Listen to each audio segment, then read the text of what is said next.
Assalamualaikum warahmatullahi wabarakatuh. Yang terhormat kepada dosen pengampu Bapak Aditya Pratama SPD MPD selaku dosen mata kuliah Bahasa Indonesia, dan kepada teman-teman yang saya cintai dan sedang menonton video ini. Pertama-tama saya akan memperkenalkan diri. Nama saya Syahira Putriska dari Prodi Pendidikan Bahasa Inggris kelas 1A semester 1. Baik, di sini saya akan menjelaskan tentang problematika minat masyarakat dalam belajar bahasa Inggris. Kira-kira seperti apa? Mari kita simak video ini.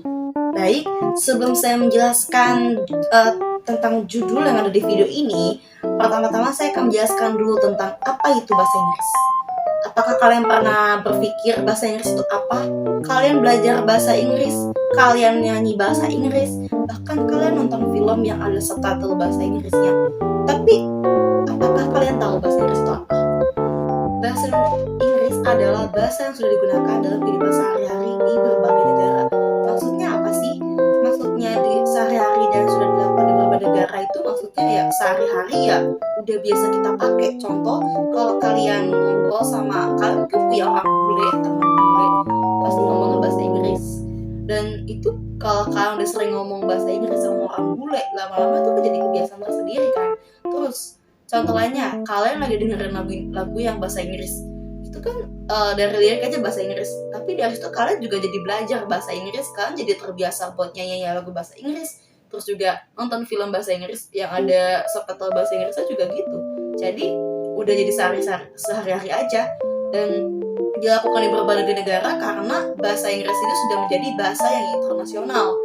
Dan ketika kalian menuju atau berpergian ke negara manapun, pasti bahasa Inggris ini yang menjadi bahasa utama selain bahasa dari tiap negara yang berbeda.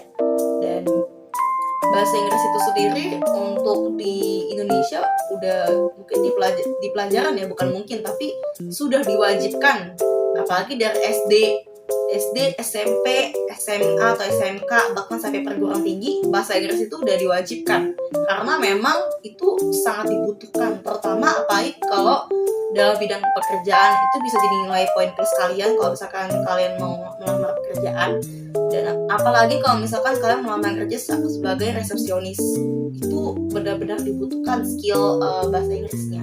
Lalu bahasa Inggris ini kenapa sih menjadi suatu hal yang penting gitu, karena memang bahasa Inggrisnya sendiri itu ada sejarahnya loh. Jadi sejarahnya itu, jadi dia itu ada 3 perkembangan sejarah. Yang pertama itu adalah sejarah pada zaman yang lama atau namanya Old English. Yang kedua adalah perkembangan zaman di abad pertengahan, perkembangan bahasa Inggris di abad pertengahan.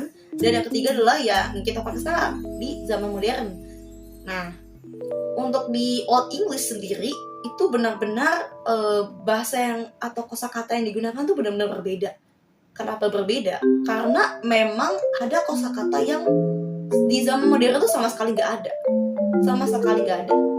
dan iya sama sekali tidak ada. Dan itu benar-benar kalau misalkan kalian nonton, misalkan kalian searching di internet gitu, kayak Old English sound gitu, itu benar-benar kalian gak akan ngerti bahasanya apa, karena memang nggak pernah ada, emang nggak ada sama sekali yang digunakan di modern gitu. Dan untuk Old English itu sendiri itu ngambil dari negara ya seperti Norwegia, Denmark lah, ada juga namanya Anglo-Saxon. Nah, Anglo-Saxon ini bisa dikatakan bahasa yang dipakai di perkembangan abad lalu. Jadi itu dari abad ke-6 sampai abad ke-10. Dan untuk kosakatanya seperti saya bilang benar-benar tidak cukup, sangat tidak familiar. Dan untuk contoh kosakata dalam Old English bisa dilihat di sini. Di sini sudah dilihat bahwa ini benar-benar kalimat yang atau kosakata yang benar-benar kita nggak pernah tahu. Dan bahkan saya sebagai pembuat video ini pun juga tidak tahu tentang kosakata ini. Oke, yang kedua adalah perkembangan bahasa Inggris pada zaman abad pertengahan. Nah, kalau pada zaman abad pertengahan ini untuk menyesuaikan dengan modern yang kita pakai, sebenarnya nggak beda. Ada beberapa kosakata di modern yang sebenarnya itu dari abad pertengahan. Jadi memang ada beberapa kata itu yang sudah ada di abad pertengahan, jadi diciptakannya itu di abad pertengahan dan sampai sekarang di modern masih dipakai. Dan contohnya seperti ini. Lalu yang ketiga, yang kita pakai sekarang zaman modern ya. Zaman modern ya kosakatanya udah cukup banyak. Kalau kalian buka kamus itu juga banyak, buka dictionary Oxford, buka di internet juga udah banyak banget ya. Vocabulary atau mungkin kayak aplikasi-aplikasi belajar bahasa Inggris itu udah cukup banyak banget. Jadi ya untuk modern bahasa Inggris mungkin saya nggak perlu menjelaskan lebih jauh karena teman-teman sendiri pasti tahu kosakata bahasa Inggris itu udah seluas apa. Oke, baik, di sini saya akan menjelaskan sesuai dengan judul video ini mengapa warga Indonesia sangat kurang berminat dalam belajar bahasa Inggris. Ini saya mengutip dari berbagai artikel dari EF Education First. Mereka menyebutkan bahwa Indonesia termasuk dalam peringkat ke-80 dari 112 negara. Ini sudah membuktikan bahwa cukup miris gitu, cukup miris dalam minat bahasa Inggrisnya benar-benar sangat kurang, benar-benar bukan kurang lagi tapi memang sangat kurang.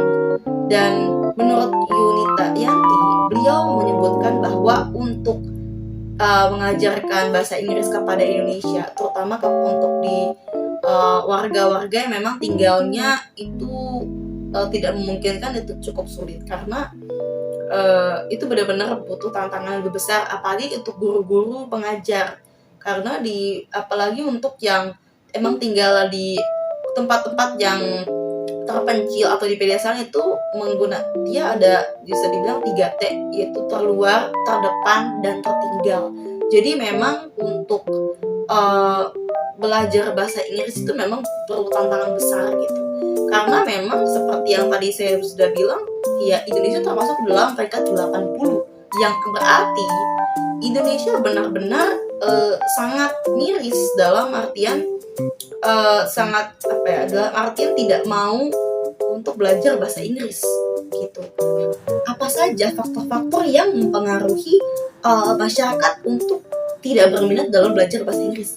Yang pertama, resistensi untuk berinteraksi dengan bahasa Inggris. Maksudnya gimana sih?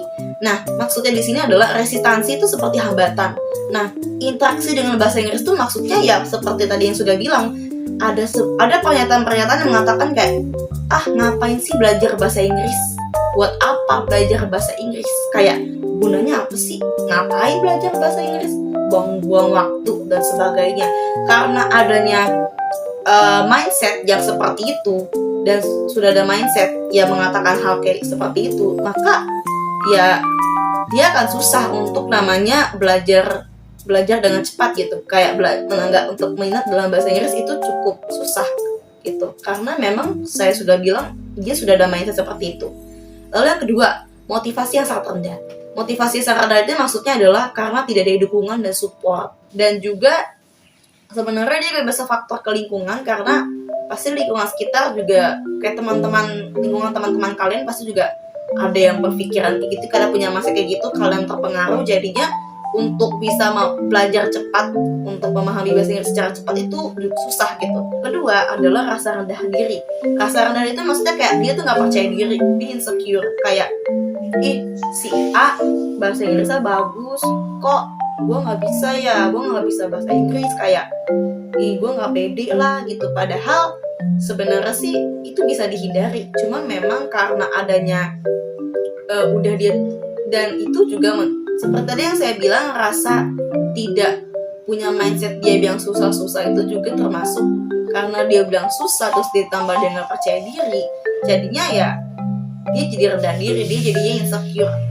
Gimana sih caranya kayak solusi yang tepat untuk menyelesaikan permasalahan tadi? Jadi kayak metode apa yang bagus gitu?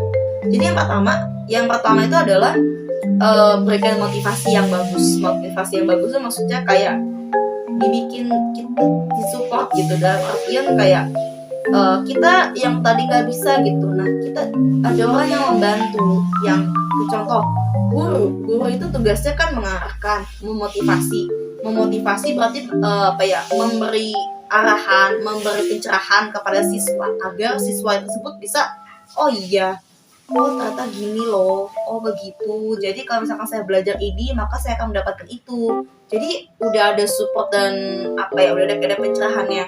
Nah, yang kedua, cari metode yang menyenangkan. Metode menyenangkan tuh maksudnya kan kalau di sekolah-sekolah tuh biasanya kayak pakai papan tulis doang atau materi doang, mungkin murid-murid tuh jadi bosan, bener-bener jadi bosan. Jadi metode menyenangkan tuh contoh misalkan kalian membedah lagu, kayak kalian denger lagu bahasa Inggris gitu, lagu yang bahasa Inggris, terus kayak bedah artinya apa sih, kayak coba deh kalian cari tahu maknanya, atau kayak coba kalian cari kalimat yang mungkin pakai silent H atau mungkin kayak yang pakai tenses atau pakai irregular verb atau regular verb. Coba kalian cari deh, kita cari bersama-sama gitu. Nah, itu kan ada kayak itu tuh fun banget dan itu menyenangkan karena metodenya unik, kreatif dan juga nggak ngebosenin. Ya, nggak cuma dengerin lagu, nggak cuma dari lagu, nonton film juga bisa kan, kayak nobar bareng, terus juga mungkin dari baca-baca buku cerita, novel yang mungkin pakai bahasa Inggris itu juga bisa. Jadi saya rasa dengan dari metode menyenangkan, metode yang kreatif, anak-anak bisa jadi lebih berminat dalam bahasa Inggris.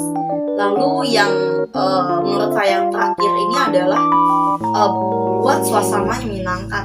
Suasana menyenangkan tuh maksudnya enggak yang kayak dibikin tegas atau dibikin mencekam, tapi selain bahasa Inggris itu kan enggak ya apa ya, bikin siswa tuh nggak akan pusing, nggak akan kayak mikir kayak pusing nggak ngerti. Nah, itu gimana caranya untuk apalagi seorang pengajar untuk membuat suasana kelas jadi menyenangkan. Jadi nggak yang namanya dibikin pusing, nggak ada yang bikin mencekam gitu. Jadi biar dibikin kayak fun aja, kayak ini kita bedah bareng-bareng ya, kita bedah bareng-bareng. Kalau kalian nggak bisa nggak apa-apa, nanti kita bedah bareng, kita bedah bersama-sama. Salah nggak apa-apa, nggak ada yang nyalain juga gitu. Jadi kayak ketawa bareng, kita sosialisasi bareng. Nah, kuncinya sih sebenarnya di sosialisasi antara guru sama murid sih. Murid ya berarti lebih nyaman juga ke gurunya, dan karena dia udah nyaman sama guru, otomatis pelajaran yang dia dapat masuk. Nah, itu juga bisa menurut saya itu juga bisa dalam menaikkan minat dalam bahasa Inggris. Baik, saya cukup sampai di sini. Terima kasih. Wassalamualaikum warahmatullahi wabarakatuh.